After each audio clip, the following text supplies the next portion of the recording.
Hello and welcome back to session 90 of our Pathfinder Second Edition campaign. How's everyone doing? Very good, thank you. How are you? Yeah, all right. It's been almost a month, as far as I'm aware. So, yeah, well, we had a bit of a break, a bit of a hiatus, but we're back and ready to go, I hope. So, yeah, session 90. You get to level up after this one. So just bear that in mind. So yeah, we'll see what happens, and yeah, all that stuff. So all right, we're ready to go. Mm-hmm. All right. So last we left our heroes, you had all travelled to Kulakan's vault through a dangerous back entrance in hopes of finding a weapon on behalf of Ivada Eolix, the Dryder Queen of the Web Woods, hoping that she and her legions of giant spiders may be useful in the fight against Narsamal in the gloom. You decided to wait and see what the weapon might have been before you handed it over to her. Inside, you discovered the truth. A vault, which was built over a well of ascension, a direct portal to the afterlife, where raw magical power can be harnessed and redirected to create a lich. Realizing that this place, along with passages you found from a diary belonging to Ivada, told the whole truth of her dark plot and history, or not the whole truth, I guess partial truth, you decided to continue forth and break past the Zorgath who lived there and tried to unionize them into a revolution, um, but ultimately overcame their defenses. And when you got to the final chamber, and defeated the leader of the Zulgath, whose name was Oromok. There we go. Um, Avada appeared, and after having cleared the way for her and allowing her to return to her old lair, something that she was unable to do, um, she thanked you for helping and ordered you to stand aside. And because of Cascus's good insight check, you realize that she might most likely would not have any interest in working with you any longer once she got what she wanted. So, standing up to her, she attacked and attempted to ascend whilst you attempted to stop her. Breaking free Manaraj, sorry, from the crystal that was, the demon that had once served Ivada. She called it to her side to assist her. And as you attempted to stop her, Cascus, in a moment of bravery, pushed her aside and stepped into the ritual and succeeded at absorbing a portion of the well's power. In anger, Ivada shot out a ray of disintegration, killing him instantly. So, seeing your comrade fallen, you killed Ivada and looked deep into the well. And after talking to Vance, you realized you might have an opportunity to descend down into the realm beyond, and take a step that which most sane people would never attempt: to enter the afterlife and to save your friend. So, first of all, Cascus, you've been carried by Dragonback to the massive spire in the center of this dark and strange plain, flanked by scions of Naruzatar in their heavy black plate armor. The mountains ahead of you, which seem to surround this basin-like realm almost, strangely remind you of the stories you heard of Carnea back in the day. And weirdly, while you were a few miles away from the mountains, they seemed to be just on the horizon, potentially just behind the tower. As the dragon flew further and further towards it, and the tower got closer and closer, the mountains seemed to be just as far away as when you appeared in this realm. Thoughts during your journey circle your mind. How did you survive? How do you still have a body while the legion of damned souls before you, below, trek towards their end in that strange glowing portal at the base of the tower? There must be thousands slowly marching, with more joining the queue moment by moment, appearing out of the ether and joining the queue. As you approach, you see them walking without hesitation into the golden portal at the base of the tower, which flashes at the end as they enter. Is there anything in their minds? Are they being controlled? Why aren't they rebelling, fighting, trying to escape? Why aren't you? The dragon circles the tower for a moment before it sets down on a platform built hundreds of feet up into the air. You're dragged off the back by the scion and shackled before you know it, with these steel kind of manacles, before being led deeper into the tower behind and past rows and rows of black doors and barred cells, before you're thrown into one, somewhere in the center of the tower. It's dim, dank, barely lit, and as you attempt to protest instinctively, the scion bonks you over the head, and you're out like a light. Just a quick thought. Well, not now because I'm bogged out, but prior, the kind of, I mean, Cascus would have been aware of. I don't know. Did he ever hear about the way that the souls move towards this kind of central locus, within hell? What was the name of Ash? What's the name of the big demon? Ash something. Ashigal. Ashigal, as akin to in Ashigal's realm, where all similar, the process is similar. It might well be. There's something, yeah. There's something about souls that if they are given over to a master who's particularly powerful, they might have a lot of control over them. There seems to be a kind of, I guess, an oppressive nature about it. Sorry, my second screen's just turned off. I'm not sure why. There's like an oppressive nature about this realm, which there's like a kind of heavy magic which lingers about, and you're not quite sure where this power comes from, how it's controlled. But you can do a religion check if you want. Yeah.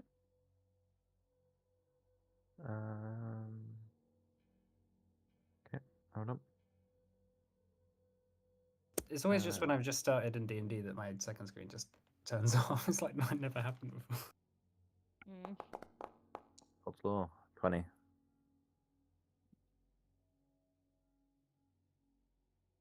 20. Mm-hmm.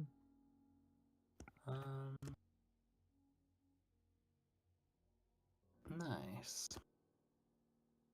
Is it nice? That's a pretty low roll. So yeah, as far as you're aware, the yeah, all you can tell is that there is a similarity to what you've heard. That's like from the tales you've heard about Rada Alora is that the souls do seem to be controlled by some central authority. And in similar to Rada Alora, there is like a central tower which they all seem to be drawn to.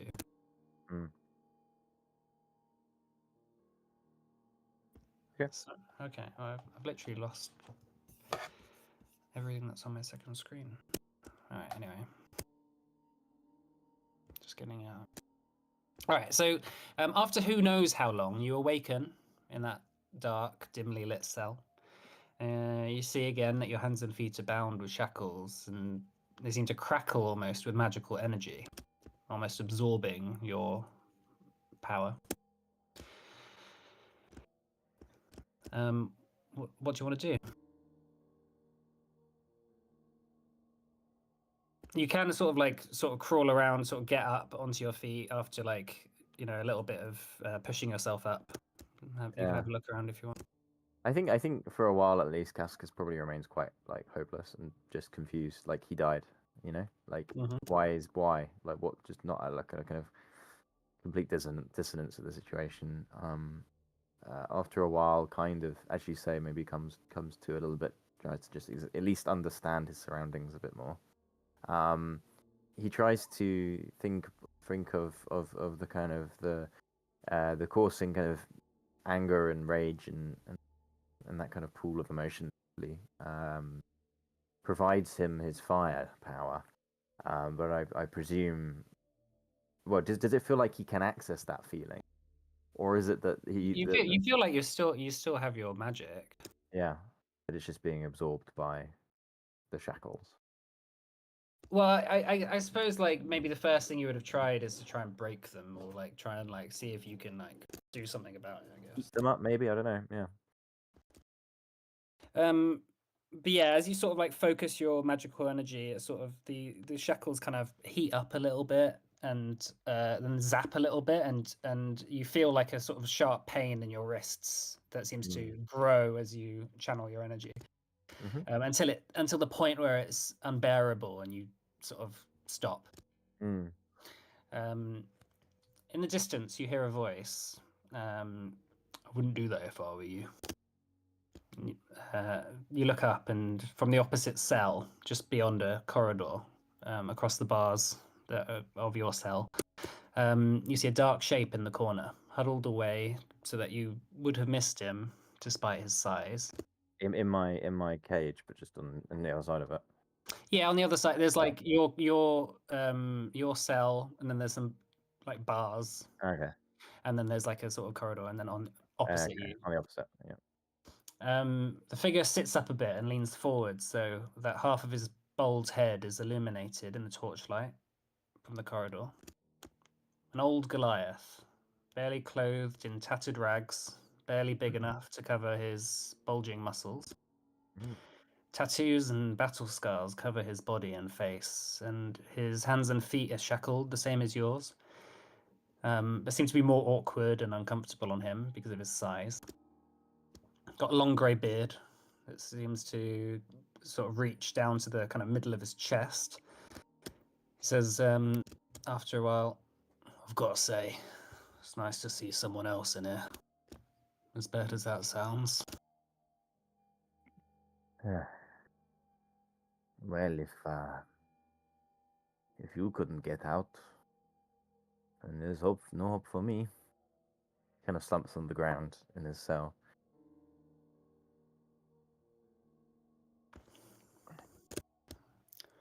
How long's it been? A year? 5? 10? Forgotten. But I've never once seen anyone in these cells. Not but me. No guards? There's guards. They feed me. Enough. I was twice the size when I came in here. Well, what are they feeding you? You want to see a menu? It's enough. I wouldn't say it was nice. Well, it seems like we are going to have to spend a lot of time together. Did you die too to get here? Kind of. No. Not really. Carted away here. Captured. Clearly pissed off the wrong guy. I can see how a creature of your standing would certainly not want to, it would be a concern to an enemy. But, what is your name, friend? He says after a while. Who I am doesn't matter. Who you are, that's the question. Ruzatar doesn't keep people in here for nothing. You must have really pissed him off. Well, this and that. Ruzatar is, we have been onto him for a while, but, I think time just caught up to me and I got, zapped out of existence, But, given you are so not going to give me any information, see why I should give you any. Well, fair enough. If you want to know, the name's Roxon. Have I heard that name before? I feel like I would have. Yeah, you. Yeah, he played in the last campaign. You've spoken to Mona about. Yeah, like I thought the name would have come out and get him. Cascus just starts. You're Roxon. He kind of coughs. He Sorry. raises an eyebrow and sits forward and says, "You've heard of me." Who hasn't heard of you? The great Roxon, who even I had tales of your escapades taking down mammoths. All right, you're really trying to piss me off now. Mona suggested that you might not like that one still. You know Mona. Eh, I have met her. I have met a few, another one of your compatriots too. What was his name? Lydian? Tidian? Lydian? Gideon. Ah, yeah, this is the one. They said you got blinked out of existence in the Feywild. Oh, really? Hmm. Bless the smaller one, the wizard. He was putting a lot of time to try and find you. Seems like everyone else had Hmm. Well, glad to hear they're okay. Well, I don't think any of them are okay. I think Mona and Gideon no longer. I think Mona is the who's free, no?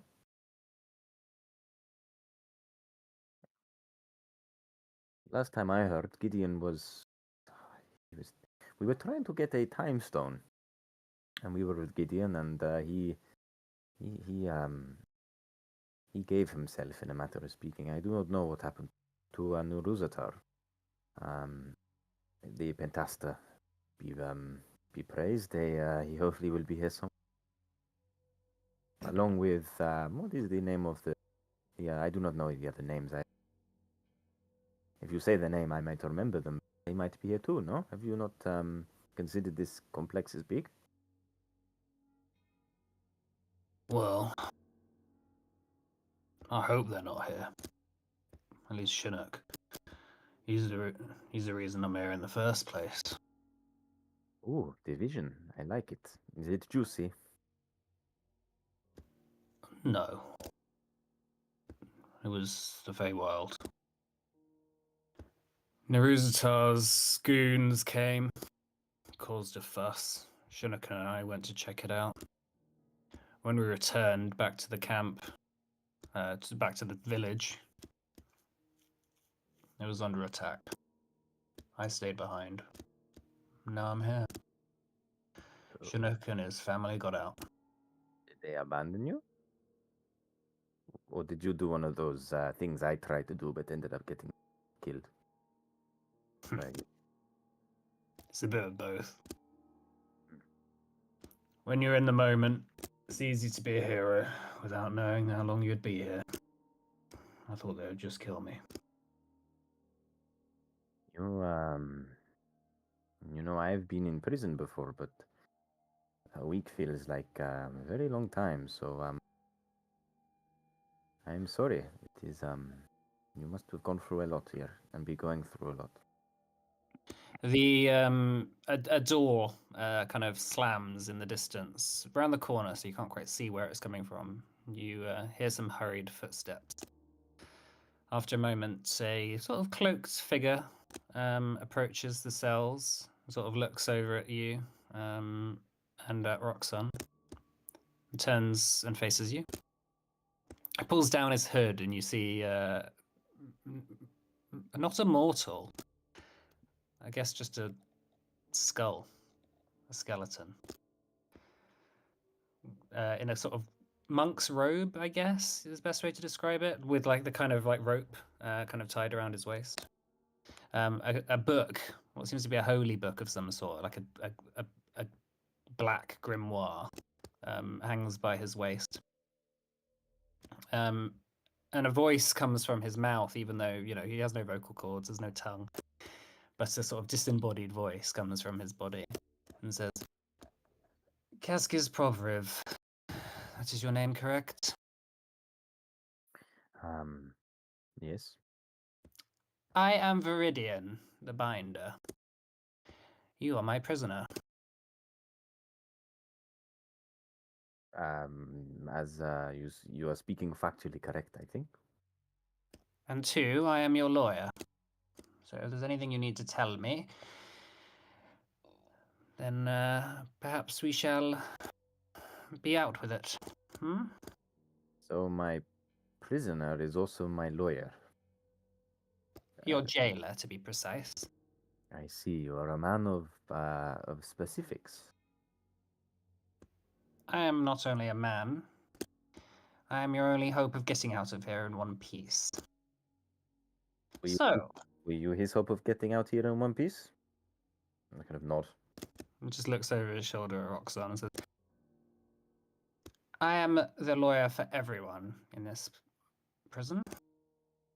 So Roxanne and I have talked, and now it is time for us. Well, what would you like to know? I am a scholar of the great celestial and infernal pacts.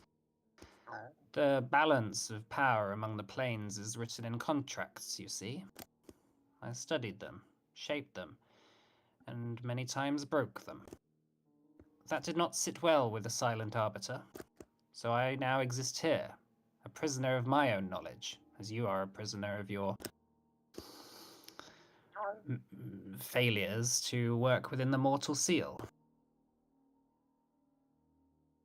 You have made a great mistake by taking on that dark pact you did. You already promised to someone else.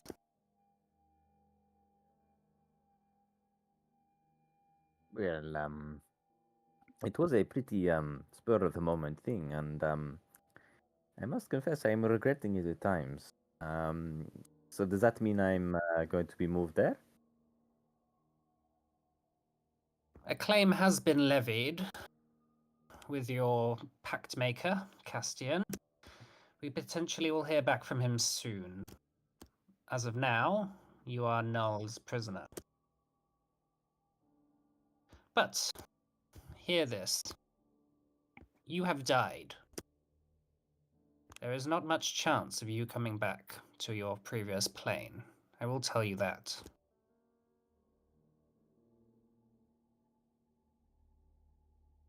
Okay. Well, I assumed I was just dead, so any advance on that is a encouraging development.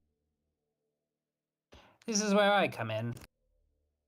Because you have made 2 dark pacts, they do not override each other. You are promised to both. So until Null and Lady Selin can make an agreement between who is the rightful owner of your soul, you are to stay here. And unfortunately, Lady Selin is not a great friend of Null. So we can make this easy. You can sign this. He takes out a kind of long scroll that seems to go on as it rolls onto the floor. It's just filled with kind of infernal writing.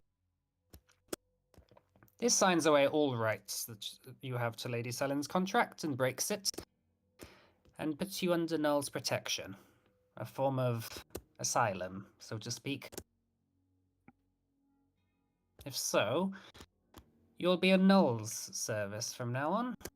You can become one of his scions. He will allow you back to the realms of mortals to do his bidding. It is the best deal you can get in this place.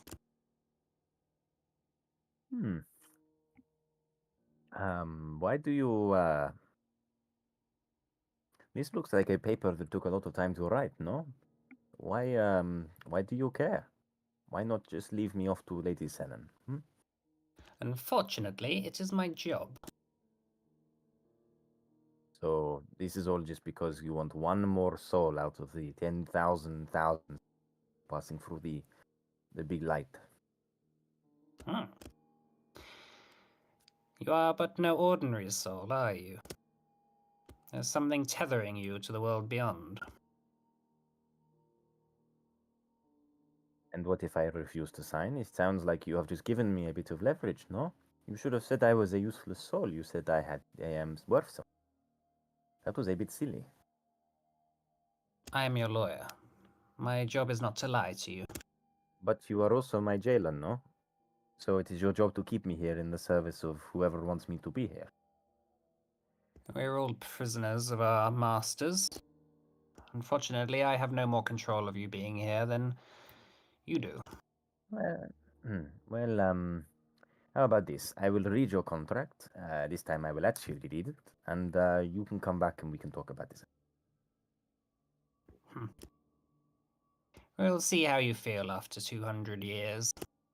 He rolls up the scroll and leaves. Really? You're going to take that thing and not give it to me? I like reading.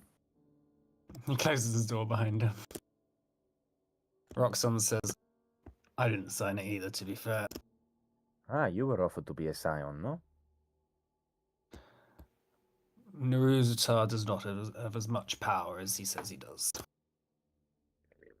He could have killed us all, and hasn't.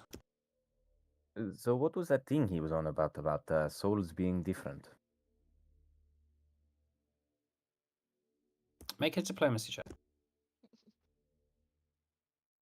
I don't know. I mean, Roxon's like the last person I'd want to ask this question. Yeah. That was a good bro. That was big. What'd you get? A 38. He says, well, to be honest, it's all magical mumbo jumbo to me. But I remember speaking to Gideon about something. And he was talking all about destinies and something baked into the realms where certain souls are something about legends or something. I don't know. Basically, every generation or so, there's a group of people who, for some reason, they're different, and they end up protecting the world. So Naruzatar is very interested in trying to find out who those people are, and I think he wants to like collect them all or something, like some sort of collection. Well, I think they made a mistake with me. There is no way I am one of them. Well, he's got his eye on you for some reason. Maybe I do not know why, but a funny story nonetheless. Well, Roxanne, I imagine we're going to spend time together, so yes, I do not see rescue anytime soon. All right, going to the rest of the party. Upon descending down the Well of Ascension, and as you were enveloped in darkness before finding yourself in the Shadow March, you land in a cave, and upon exiting, you see a kind of desolate field of blackened earth, a kind of desert, surrounded by mountains and rocky kind of outcroppings, with the distant silhouette of the spire ahead of you. The oppressive nature of this realm sets in. You see that time distorts, your movement feels sluggish, and your thoughts seem to echo in your own heads. Gathering your bearings and looking around, and upon realizing that you've kind of just seen Cascus being flown overhead towards the tower, Vance sighs and says, well, we better get moving. Who knows what sort of curse this place will put on all of us for even entering here.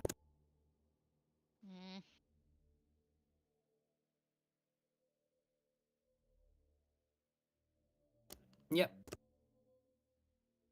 Yeah. Is that you can sense that he's on this plane, right?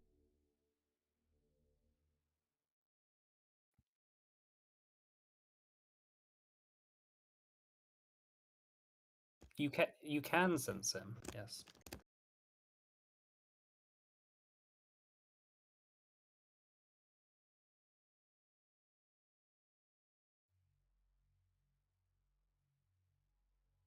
Condition. So you can say that again? You can detect. Okay, cool. Target's direction from you, distance from you, and any conditions affecting it. Yeah, so you he's like 10 miles away towards the tower. Vance says, So he's alive.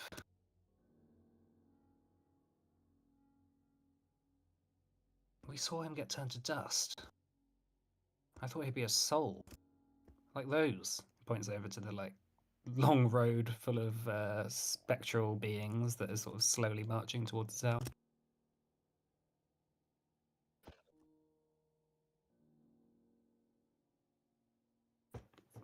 Just a theory, Vance says. What if halfway through the ascension he became immortal?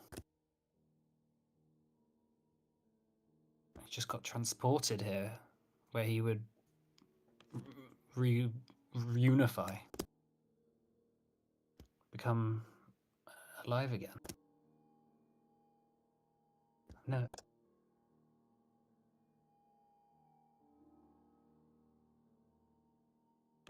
Well, that's his soul, like how demons. No offense, Tarash. Sort of looks over at Viseri. Like how demons, when they die, they are reconstituted in their home plane. Maybe this is his home plane.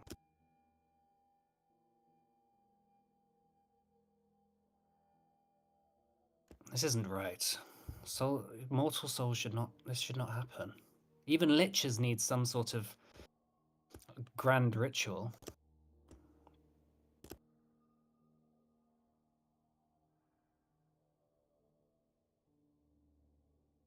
You haven't heard of any other contracts, as far as you're aware.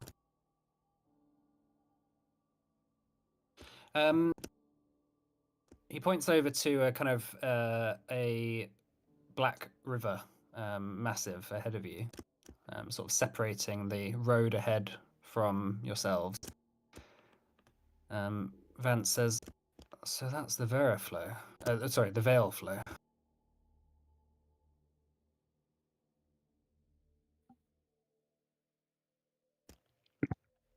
The Veil Flow. Well, he sort of looks down and looks around and nods towards the sigil of Sikadan on your shield. Sometimes people found themselves back in the Age of Gods by pure accident of fate, wandering what we called the Shadow March. Usually, this was by dying in particularly suspicious, unfair, or particularly brutal ways. When Sikadan ruled the Shadow March, he had a sense of fairness. If they could cross the Veil Flow, they could, if they could reach his tower and petition him, they could move him potentially, and there'd be a chance he'd bring them back, whether that's as a revenant, a cleric, a paladin. They'd serve his interests, of course, but they'd have a second chance at life. It didn't happen often, and after his death, I haven't heard of many who've made the journey.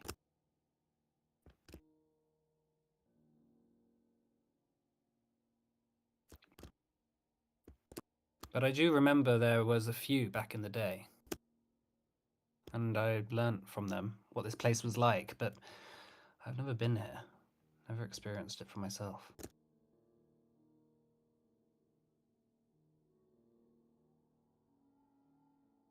But this... Oh, go on.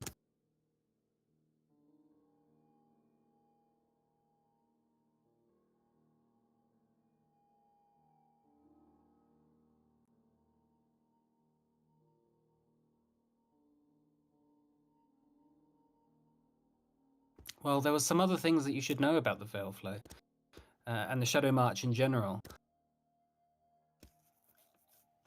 The masters of this realm, originally Sikadan, but then the Trespasser, and now I guess Naruzatar.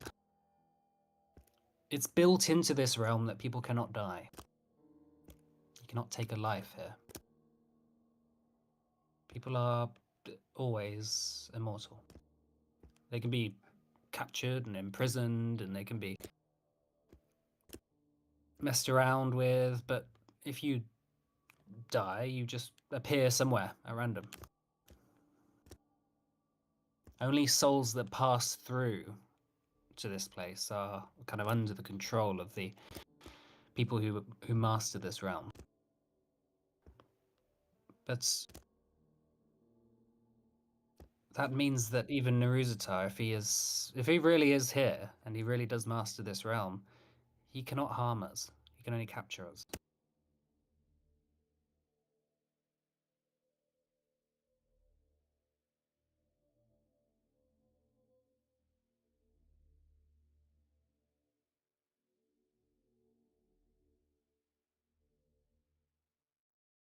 Well, I suspect that he'll probably that Naruzatar will probably have precautions about such things. But I've got to say that, as dark as it is, that might be an opportunity. Do we have a way of contacting him?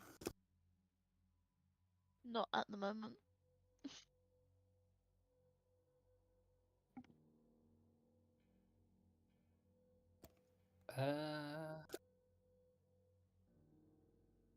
Yes, he's had his things taken from him. Yeah.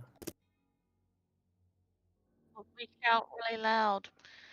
Yeah, that I have it, but I have to prepare it for tomorrow because it's on my. I do have it.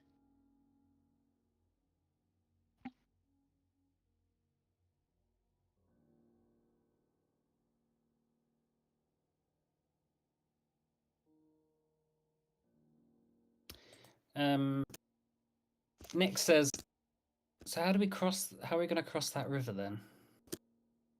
And Vance says, "Well, there's stories of the ferryman. I'm sure that Naruzatar will have set up something like that. If we can find a more easy place to cross, otherwise." Make a perception check.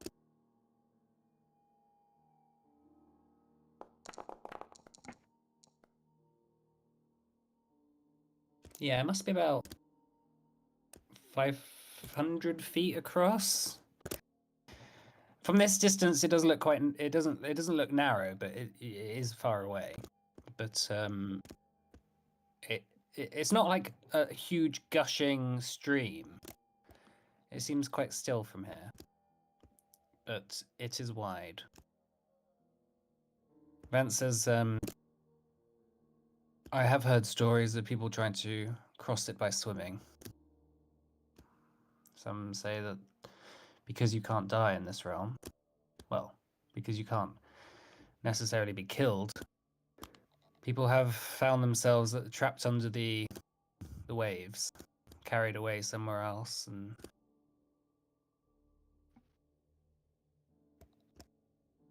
they're probably just stories, though." I do have the water breathing spell. Well, the concern I have is that when we break cover from this kind of rocky place, we won't have much opportunity to get across without potentially being spotted. We've already seen a few dragons overhead. We don't want to draw more attention. But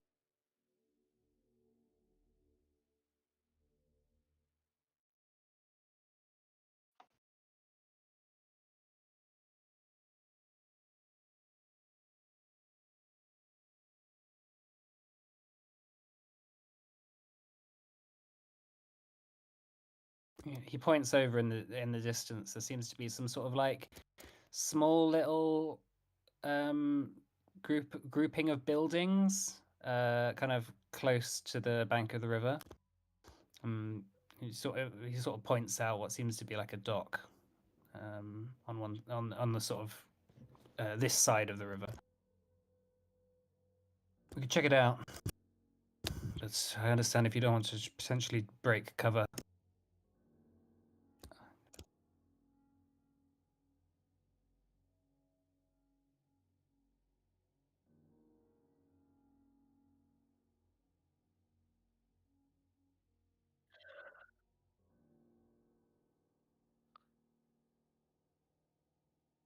I know as much about this realm as you do now. I pretty much told you everything I know. What does everyone else think?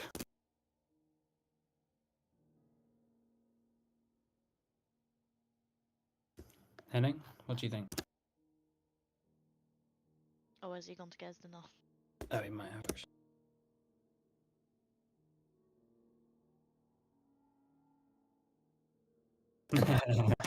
What about you, Hanera? I don't really know about the river, but I do have the water breathing spells, so I can always cast that on us before we go over. Well, let's Yeah. get moving then. Vance says, sort of just begins to set off. Nick says, as you're walking, Nick says, so have we thought about how we're gonna do this? Are we just gonna rock up and try and send Cascus a message, or what if he can't, get out?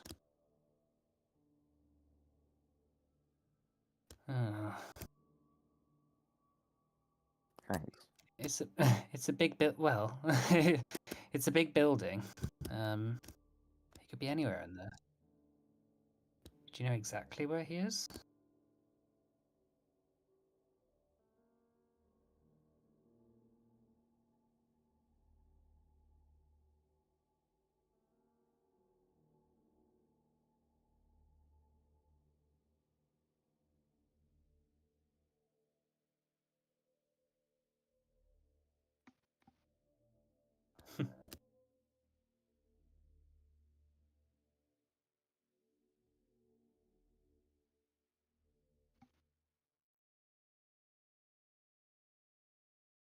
I don't know. This place gives me the heebie-jeebies. As you're walking and looking around, it really is a vast and eerie realm. It seems to be everything seems to be in limbo. You notice that the mountains don't seem to be really in their right places. They almost seem to be a perfect circle around you, to the extent where, as you walk out of the cave system and look behind you, the mountains are just as far away as they were, a mile away after 2 miles. Otherwise, pretty much everything inside this kind of ring of mountains, other than the occasional hill and bump, is really just a big, vast plain existing at the precipice between death and what lies beyond. It's barren and cold. And those mountains that they don't look right. They're not they're not like a mountain range as you know it. They're almost perfectly placed, separated, in the same way from each other. Even though maybe every other mountain peak is like slightly different in terms of height. It's almost like someone's painting of a mountain almost.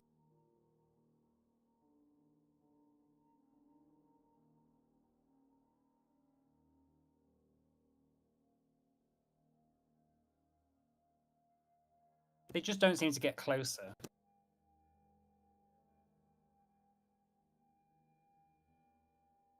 It feels like, especially after maybe like an hour's worth of walking, you could walk an hour, you could walk a day, you could walk a week, and they wouldn't get any closer to you. We're not aiming for the mountains, are we? No, you're aiming for the tower, which does seem to get closer. Okay, that's good. All right, so after a little bit of walking, you reach the banks of the Vale Flow. Where are we? So, kind of looking down at the river.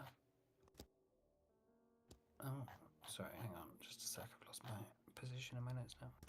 Yeah, so looking down at the river, you see like these kind of black leaves and vines which kind of descend into the actual water. The water is completely still, no movement at all.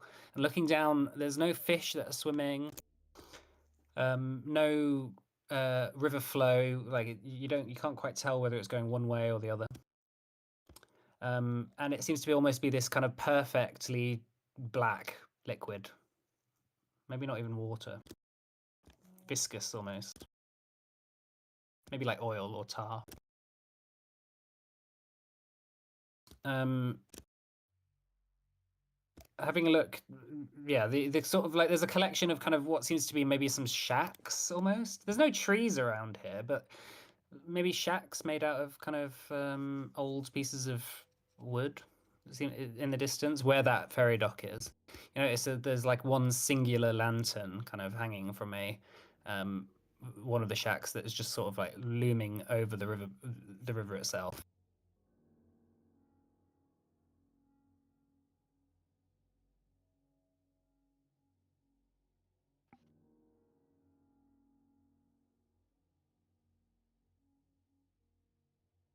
Yeah, you get a little vial out or something. And you just as you as you as you take out the vial and sort of unplug the cork, and you sort of just reach down and stick it into the water, you notice that as you put it into the water itself, or the liquid or whatever it is, it seems to almost stick to the vial, so that when you sort of like start to try and scoop it, the entire river kind of like oozes out as you put it, almost like it's like some sort of slime. Like long, thick, viscous strands kind of are pulled out, kind of half sticking to your hand as well. Yeah, kind of. Nice. Like very, very high surface tension. It's almost hard to get anything in the actual vial itself. Like it doesn't really flow into it. You kind of just have to kind of grab a handful of it almost.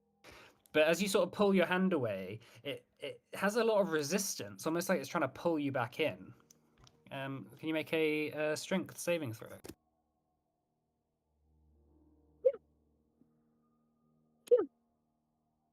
What with your other hand? Go ahead. Okay. Nice, nice. 36. Yeah, you managed to like sort of break the grip, and all of the black liquid, even the stuff that was inside the vial, just sort of slops out of it and just goes bloom back into the river itself. And it's sort of like little ripples kind of go out from the surface until it sort of like goes back to the still it was before. Going down and punching it, now knowing that it's very sticky, can you make another stealth check? Strength check. Sorry. That's saving throw. Sorry.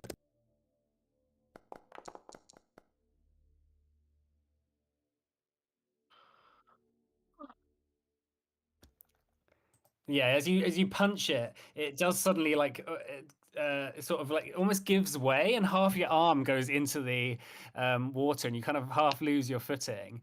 Everyone kind of, I guess, just steps forward and just tries to help you pull you out of it. Does anyone make an athletics check for Hank to just grab onto you.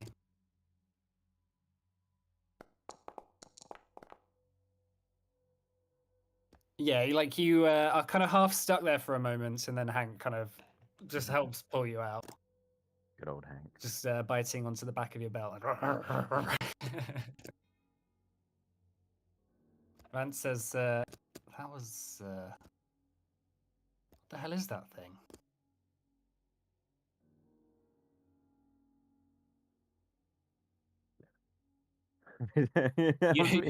You wanted to?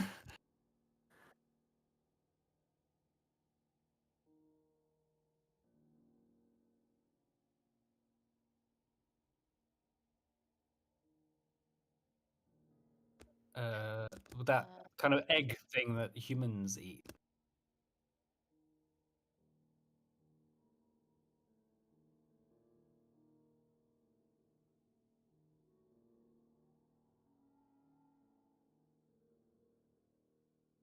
How do you know that?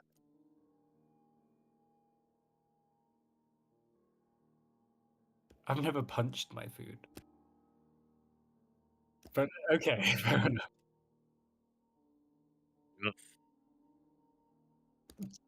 Yeah.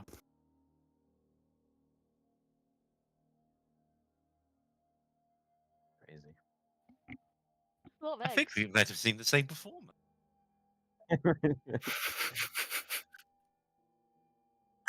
Yeah.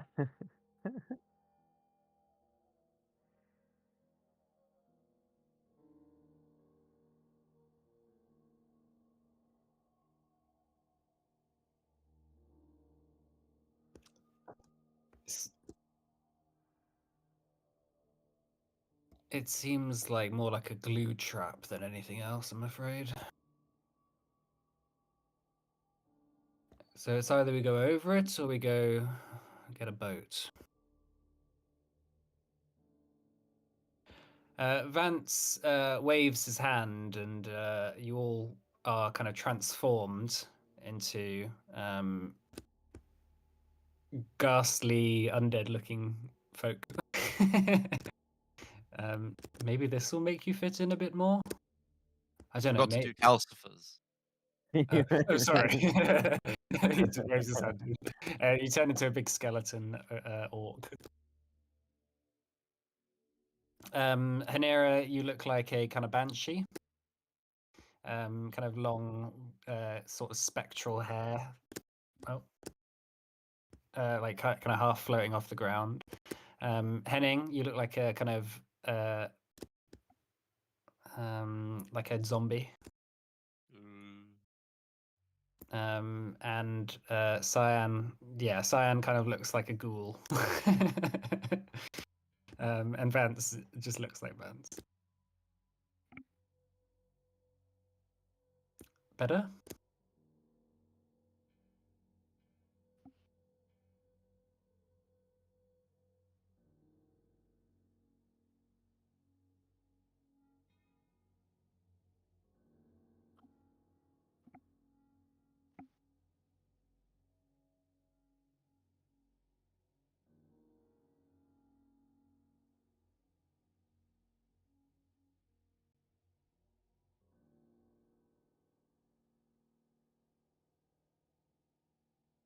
Right, okay.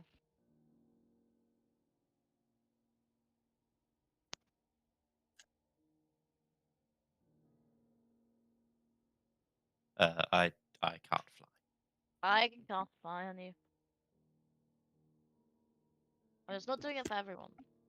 So I don't know.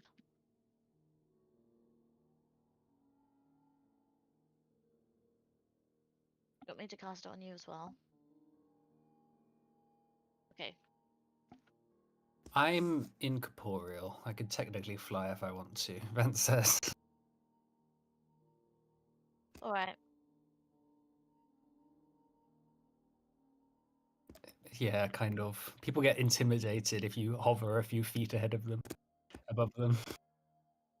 I learned that intimidation is not the best way to get what you want. I learned that maybe maybe about 1,000 years ago.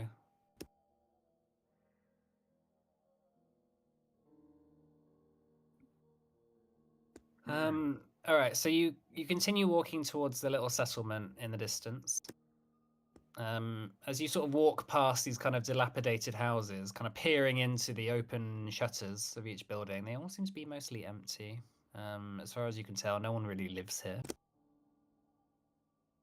Vance says to you all, I wonder who did live here. Why?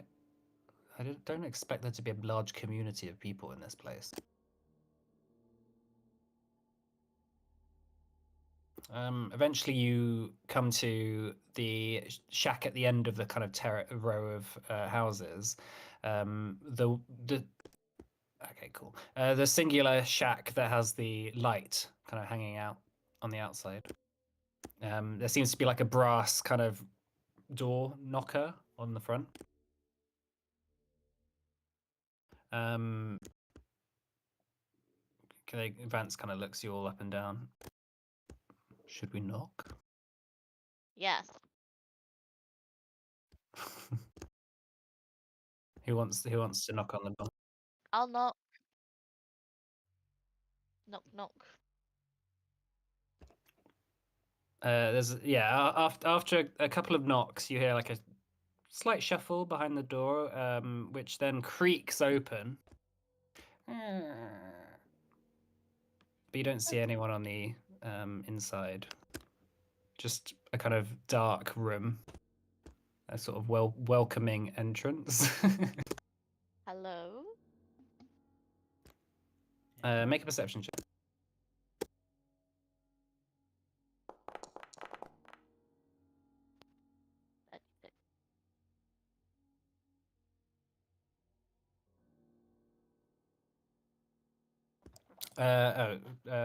People can. Otherwise, 36 is high there. Yeah, peering in, you just see a very empty, mostly empty looking room. An old kind of moldy kind of bedroll in the distance. A few books that are long like very old and dusty.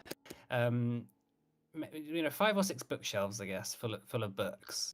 And as you sort of like look at them and sort of enter the room, you notice that it seems on the bindings it seems to be the books are very, very thick, and on the bindings there seems to be like years. So it goes like 0 to 100, 100 to 200, 200 to 300, etc. And it goes all the way up to 15,000.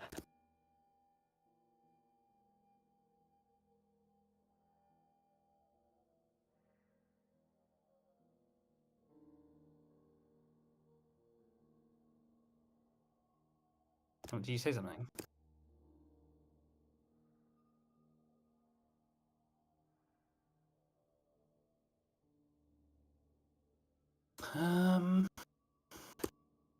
About since the old gods came to Earth and created this place. Probably about 15,000.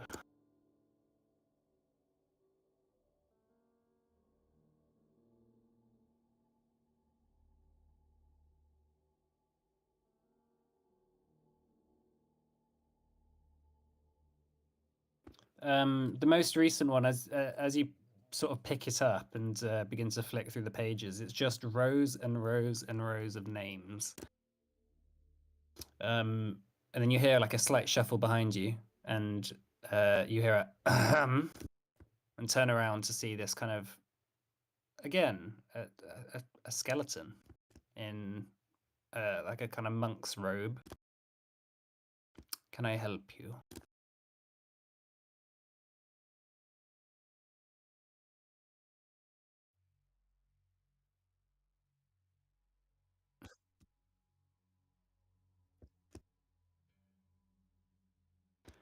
You wish to contact me?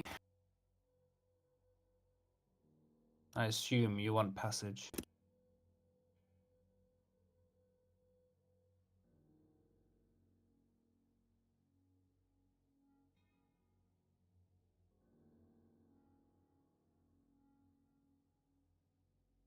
I'll be honest, it's been a long time since I had any visitors.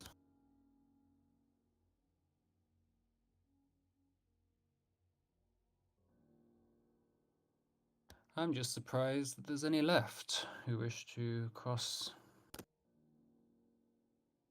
I've got to admit, since the new guy came into power, it's mostly souls. And souls tend to just float over the river.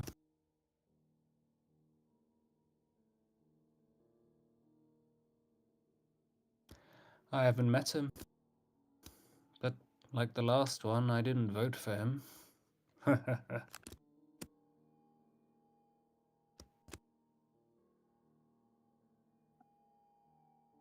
The last guy was a woman. But the trespasser, as she was known, was very fair. I had many customers.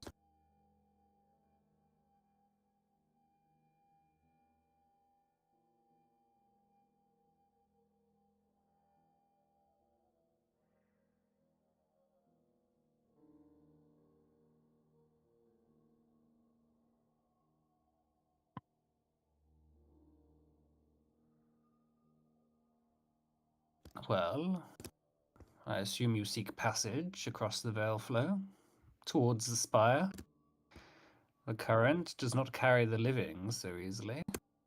There's always a price.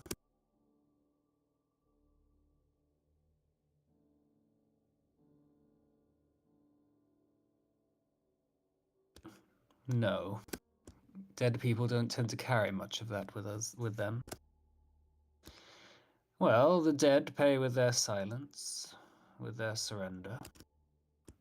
You still clutch to yourselves too tightly, despite your deceptive look. So the toll must be different. A memory, a secret, a piece of what you are. No coin, no blood. Only what cannot be bought or stolen.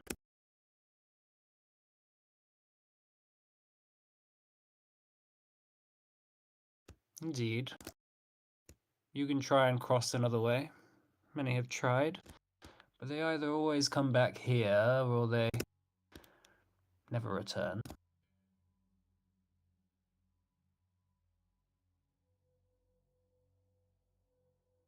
He said that they most, like, the dead just fly over, so we could just fly over.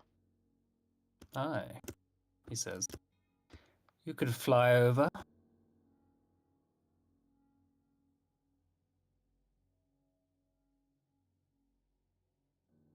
But you are not dead. This is true. So, what is it that you want from us? Memory, no? Ah. A story. A piece of you. Something that I cannot get from elsewhere. As you have examined my bookshelf, each carries the name of someone who has traveled past here. And if you look at the last page, your names are already entered. And as you flick, do you flick to the last page? Yep. You see your names as the last four, I guess.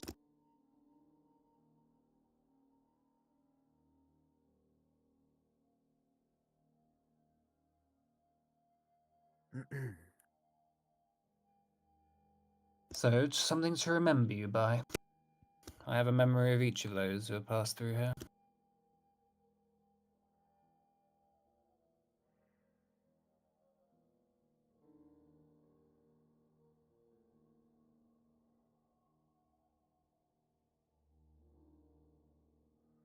He says, I will take your most cherished memory from you. Damn. He sort of steps up and says, do you agree?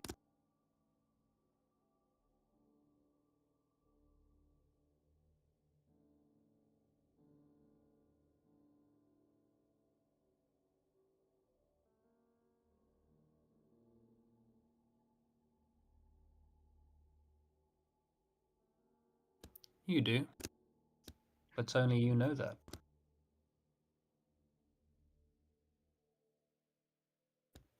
You cannot lie. Not here. Then accept my bargain.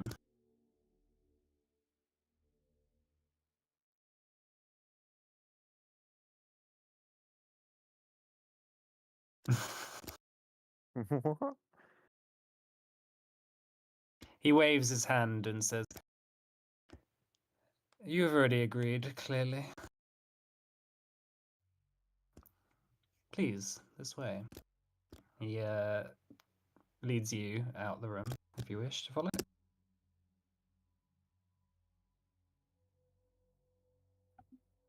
I don't know what my most cherished memory is.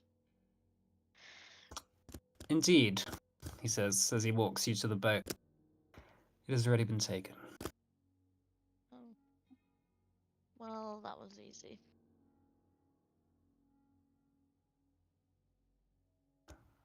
Your names are in my book after all.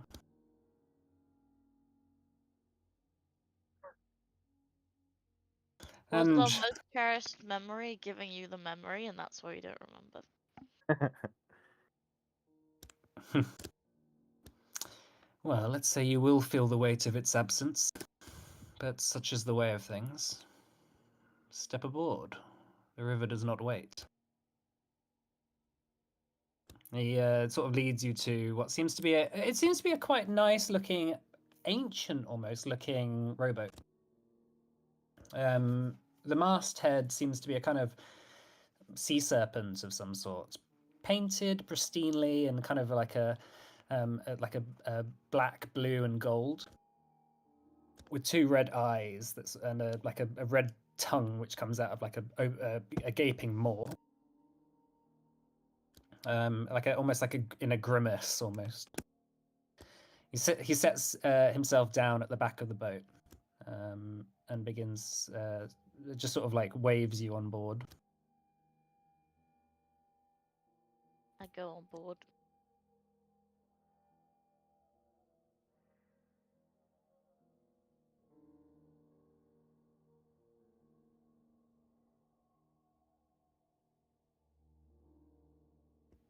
As you think about it, you have no idea what like if do you think to yourself, well, if I've forgotten, how can I remember what I've forgotten?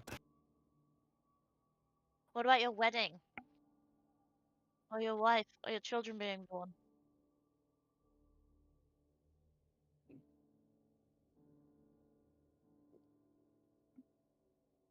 You can remember all of those. Don't tell him about the mistress.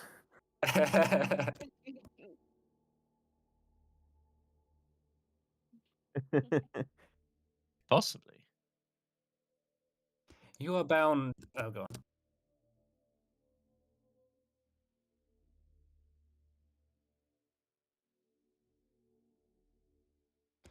He says as he begins to sort of oar off and row into across the river. He says, "You do not even remember telling me, do you?" Oh, that's cool.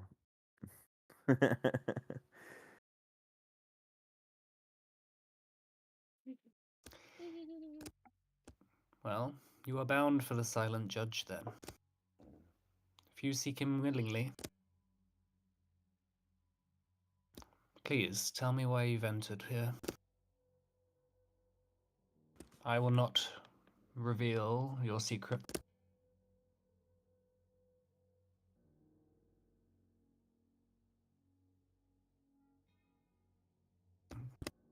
He kind of I guess he you can make an insight check if you want.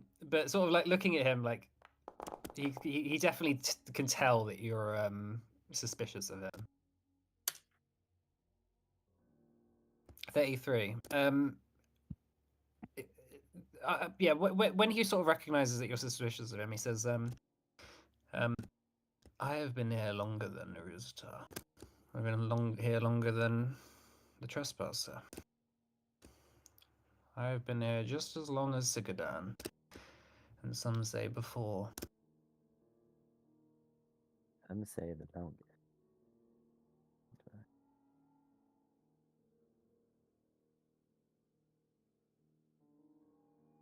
Sikadan never truly left. His presence is all around you. He invested in his entire being in this realm.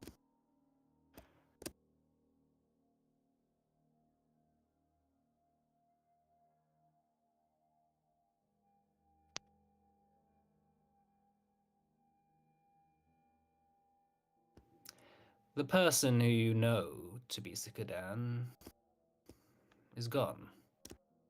But the being, the idea, the The idea of Sikadan and his power, that can never be destroyed, can never be removed. It will always be here. And me, I am a fragment of that.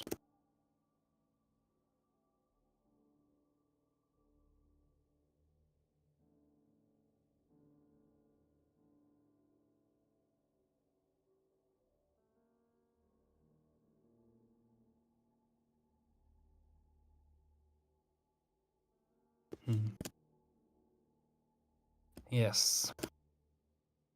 You are not the first to travel to this realm, to seek someone who have been lost.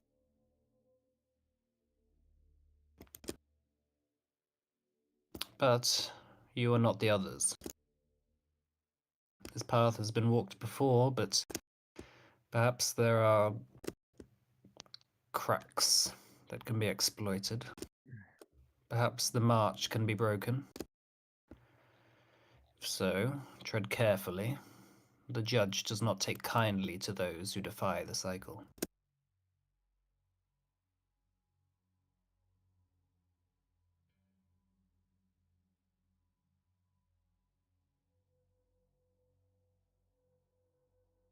I know every name. I feel all their pain, and I know all of their secrets.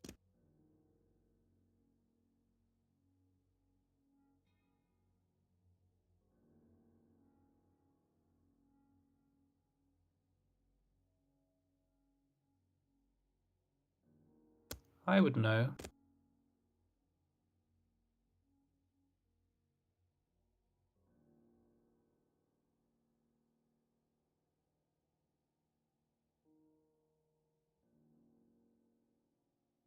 Indeed. You, the husband who would not give up.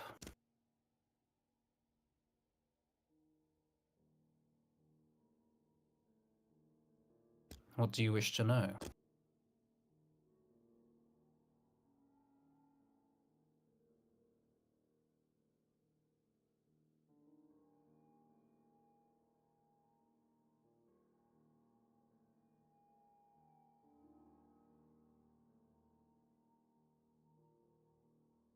She was lucky.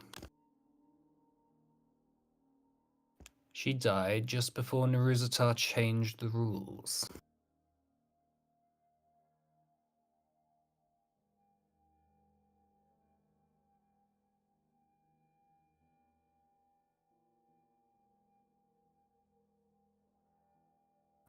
Indeed. I was... How to say this?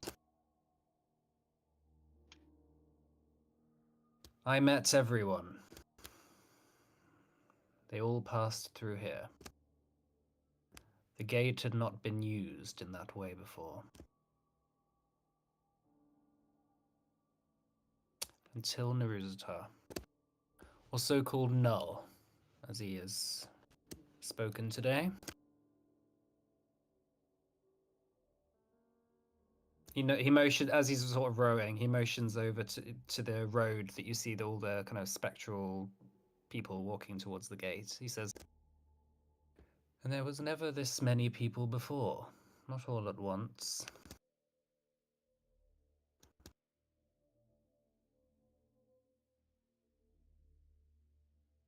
There is a lot of unrest happening currently. Dark times in Erd.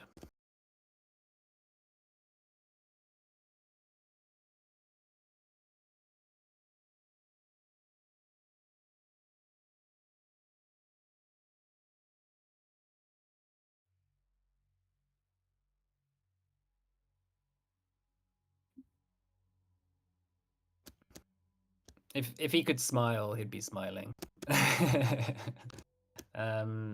Eventually, the boat sort of moors up against the dock on the other side.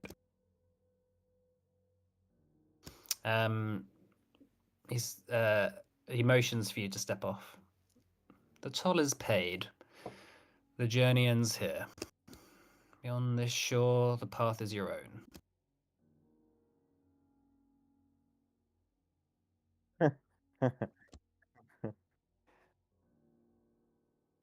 He motions and says,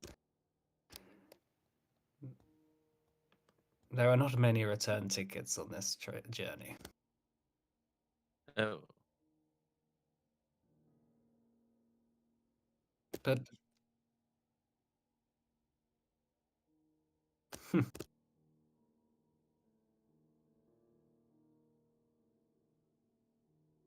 when your time comes, I will be waiting.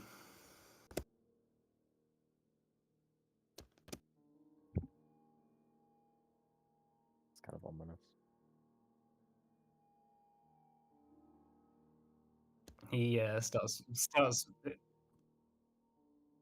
he starts rowing the other way. Rance appears and says, that was fucking spooky, right?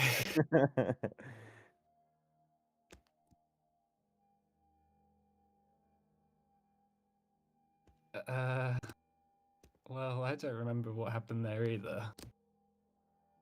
I think he was just messing with us, right?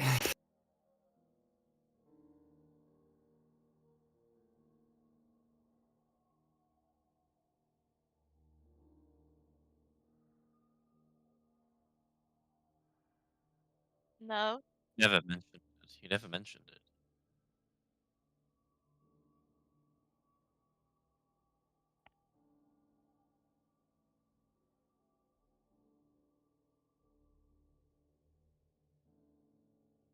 Yeah, you've told me about your kids. I don't think. Yeah. Yes. I don't think I've forgotten anything either, but I don't have many good memories, so.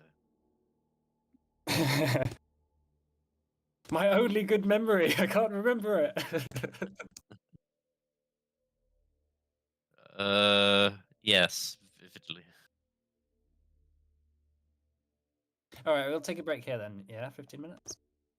All right. Okay. Cool. See you in 15 minutes.